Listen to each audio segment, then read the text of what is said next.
नमस्कार दोस्तों, good evening. हमारा बहुत दिन में रूबरू हो रहे हैं। जो भी साथी मेरी बात सुने वो इसको शेयर करिए और एक दूसरे तक पहुंचाइए। बहुत महत्वपूर्ण हम लोग चर्चा करने जा रहे हैं। हालांकि महीनों हो गया लाइव पर हमारा आप एक दूसरे से नहीं मिल पा रहे।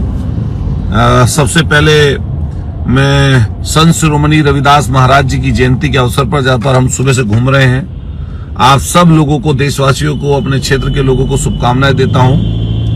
और जय भीम, जय संविधान से शुरुआत करते हुए आप सब लोगों से अपेक्षा करता हूं कि आप लोग जुड़ेंगे और इस मेरी बात को, वक्तव्य को एक दूसरे तक पहुंचाने का काम करेंगे। अभी पिछले दिनों जो घटना घटी है वो आप सब लोग उससे वाकिफ हैं। मैं एक नौजवान से ये बात कहूंगा कि सोच के देखिए, 60,000 पुलिस भर्ती के लिए 50 लाख के लगभग लोगों ने फॉर्म भरे। क्या अपेक्षा उनकी होगी? 5 साल बाद भर्ती आई, कितनी परेशानी, दुख, कष्ट बीच में बिताए उन लोगों ने। बाकी किसी डिपार्टमेंट में कोई भर्ती है नहीं, कोई रिक्तियां पूरी की पूरी पड़ी हैं, उन पर कोई वैकेंसी निकालने का काम है नहीं। इसलिए नौजवान चाहता था कि किसी सूरत में कोई वैकेंसी आ जाए। तलाश में था, इंतजार में था, और उस इंतजार को 60,000 भर्तियों के रूप में जब सरकार ने निकाला तो हर एक घर में, हर एक परिवार में ऐसा हो गया कि जैसे उसके परिवार की नौकरी लग गई हो। बड़ा हर्षोल्लास था। लेकिन हुआ क्या? मैंने पहली बार ऐसा देखा कि 50 लाख के लगभग जो फॉर्म आए, उनमें से लगभग 97% लोगों ने परीक्षा दी, परीक्षा देने पहुंचे। ये अपने आप में बड़ा आंकड़ा है। सारे स्टेशंस, चाहे वो बस स्टेशन हो, रेलवे स्टेशन हो, गाड़ी किराए की हो, मोटरसाइकिलें हो, पूरी की पूरी सड़कें भरी हुई थी उत्तर प्रदेश के जगह जगह की, बड़े बड़े शहरों की। हमने, आपने सबने देखा, और तब उस समय उनके सपने चकनाचूर हो गए नौजवान साथियों के। आप किसको आगे बढ़ाएं? तो मैंने देखा कि सरकार डर गई। पहले इनके नेता जगह जगह बोल रहे थे कि कोई पेपर आउट ही नहीं हुआ। यहां तक कि मीडिया पर भी दबाव डाला गया कि इसको, मीडिया के साथी, पेपर आउट ही ना दिखाएं। झूठे सच्चे सोल्वर या जो लोग पकड़े जाते रहे वो पकड़े जाते रहे, सबने देखा। लेकिन मैं कहना चाहता हूं नौजवान साथियों, ये पूरी सरकार जाति और धर्म के नाम पर बात कर लोगों को इसी तरह की चीजें करना चाहती है। ये जो भर्ती इस समय पर खारिज हुई है, निरस्त हुई है, ये किसी सरकार के नुमाइंदे की वजह से नहीं हुई। ये आपकी एकता के सूत्र में बंधकर हुई है। अगर आप एकता के सूत्र में ना बंधे होते, अगर आप इकट्ठे ना होते और इकट्ठे होकर आप लोगों ने प्रोटेस्ट ना किया होता, सोशल मीडिया पर कैंपेन ना चलता और तमाम विपक्षी दल के लोग इकट्ठे होकर एक सुर में आपके साथ खड़े ना होते, तो मैं दावे के साथ कह सकता हूं ये भर्ती निरस्त नहीं होती और इसी तरीके से आपके हकों पर डाका डलता। इसके पूर्व में भी कोई भर्ती हुई हो, हर एक भर्ती का आप पेपर देखते होंगे कि उस भर्ती होने से पहले ही आउट हो जाता है। आरओ की भर्ती के लिए जिस तरह हमारे प्रयागराज में नौजवान साथी वहां पर इकट्ठा हुए, अपनी ताकत का एहसास सरकार को कराया, ऐसे ही नौजवान साथियों आपके हकों पर डाका ना डले, इसके लिए हमें और आपको सबको इकट्ठा होना पड़ेगा। इकट्ठा होकर इस सरकार को हटाने के लिए लड़ाई लड़नी पड़ेगी। जाति मजहब की दीवार तोड़कर आगे बढ़ना पड़ेगा। बाबा साहब भीमराव अंबेडकर जी ने समता और समानता की जो बात कही है वो तभी पूरी हो सकती है जब ये सरकार जाति और मजहब की सरकार जाएगी, ये बांटने वाली सरकार जाएगी, झूठ बोलने वाली सरकार जाएगी, तब आप और हमारे हकों पर कहीं ना कहीं जो कटुराघात है वो हक हम लोगों को मिलने का काम होगा। इसलिए नौजवान साथियों सब इकट्ठे हो, एकजुट हो और इस लड़ाई को आगे बढ़ाओ। मैं जितने मेरठ के साथी हैं, जिन्होंने उस प्रोटेस्ट में हिस्सा लिया, चाहे वो लखनऊ में वाले लोग साथी हो या उत्तर प्रदेश के किसी कोने में बैठे हुए लोग हों। ए नौजवान साथियों, दोस्तों, आपकी लड़ाई बहुत बड़ी है, तानाशाह लोगों से है। सोच के देखिए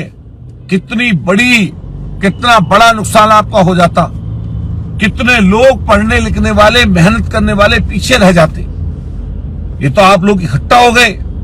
मैं धन्यवाद करूंगा इस मौके पर माननीय अखिलेश यादव जी का।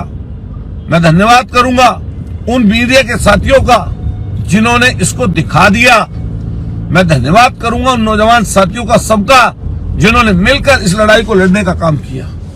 मैं अतुल प्रधान, जब भी कोई परेशानी, दिक्कत होगी समाज के ऊपर, आम जन के ऊपर, चाहे वो लड़ाई किसी तरह की हो, जहां भी अन्याय होगा, जहां विश्वास तोड़ने का काम सरकार करेगी, वादों पर खरी नहीं उतरेगी, हम सब लोग आपको सड़क से लेकर सदन तक और सदन से लेकर सड़क तक लड़ते हुए नजर आएंगे।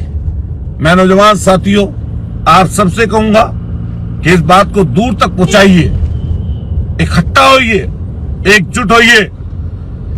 ये लड़ाई संविधान और लोकतंत्र को बचाने की लड़ाई है, इसलिए संविधान को बचाने का काम नौजवान ही कर सकते हैं।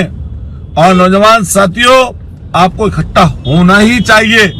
जातीय धार्मिक भेदभाव छोड़िए और इस समय जो हम लोग इकट्ठे हुए हैं, इकट्ठे होने का परिचय दीजिए और मिलकर काम हम सब लोगों को करना पड़ेगा। मैं फिर पुनः जो यूपी पुलिस भर्ती में जो खेल हुआ, इनके दोषियों को पकड़ा जाए, सख्त से सख्त सजा मिले और साथ साथ आने वाले समय पर सरकार सुनिश्चित करे कि ऐसा खिलवाड़ कभी किसी के साथ नहीं होगा। ऐसी भर्तियों के जो पेपर लीक होते आए हैं, या आने वाले समय पर नहीं होंगे। सरकार की जिम्मेदारी होनी चाहिए। आज के समय में नौजवान अपने आप को ठगा महसूस कर रहा है और उसके ठगने का कारण सबसे बड़ा अगर कोई है तो ये उत्तर प्रदेश की सरकार है। इसलिए हम सब लोगों को मिलकर ये प्रण करना पड़ेगा कि ऐसी सरकार को हटा देना चाहिए जो आपके हक और हकूक पर डाका डाल रही हो, आपको खत्म करना चाहती हो, आपके संविधान को बर्बाद करना चाहती हो, आपके लोकतंत्र को निस्तर नाबूद करना चाहती हो। ऐसी सरकार को नौजवान साथियों पलट दो, हटा दो। वोट एक ऐसा माध्यम है जो बाबा साहब ने व्यवस्था वोट की सब वर्गों को बराबर रखा।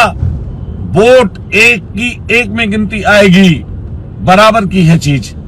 इसलिए निकलिए घरों से, मन बनाइए और मन बनाकर इस सरकार को हटाने का काम करिए। क्या चल रहा है किसानों का? हर दिन खबर आती है किसी किसान के मरने की, हर दिन दुखद खबर आती है कि किसान की मौत हो गई, कहीं पुलिस की गोली से हो गई, कहीं किसी अन्य कारण से हो गई बॉर्डर पर। अरे आपका पेट नहीं भरा? 700 लोगों ने पहले 13 महीने तक अपनी कुर्बानियां देकर तब उन काले कानूनों को पीछे कराया था। तब आपने वादा किया था कि एमएसपी देंगे, एमएसपी पर खरीद करेंगे, लेकिन वादा तोड़ दिया। जनता से किए गए वादे लगभग सब तोड़ते हैं। क्या हुआ आपकी गारंटी का? इससे बड़ी गारंटी क्या होगी? लेकिन ये लाचार करना चाहते हैं। एक तरफ कह रहे हैं कि हम विकसित देश बनाएंगे, 2047 तक देश विकसित होगा। 80 करोड़ लोगों को राशन बांट रहे हो। 80 करोड़ लोगों गरीबी रेखा से नीचे है, राशन तो वही लेंगे। 80 करोड़, और कैसे विकसित बनेगा देश? इसलिए सब नौजवान साथियों से मैं कहूंगा कि इकट्ठा रहिए, एकजुट रहिए और मजबूती से अपनी लड़ाई को बुलंद करने का काम करिए। मैं जितने भी साथी जुड़े हैं सबका धन्यवाद करता हूं और सबको मुबारकबाद देता हूं कि आपकी एकता ने, नौजवानों की एकता ने सरकार को झुकाने का काम किया, सच्चाई पर लाने का काम किया। आपको बारंबार बधाई। धन्यवाद आपका सब लोगों का। और फिर मिलते हैं किसी बात पर, लड़ाई आगे जारी रहेगी। बहुत बहुत आपका सबका शुक्रिया, बहुत बहुत धन्यवाद। जय भीम।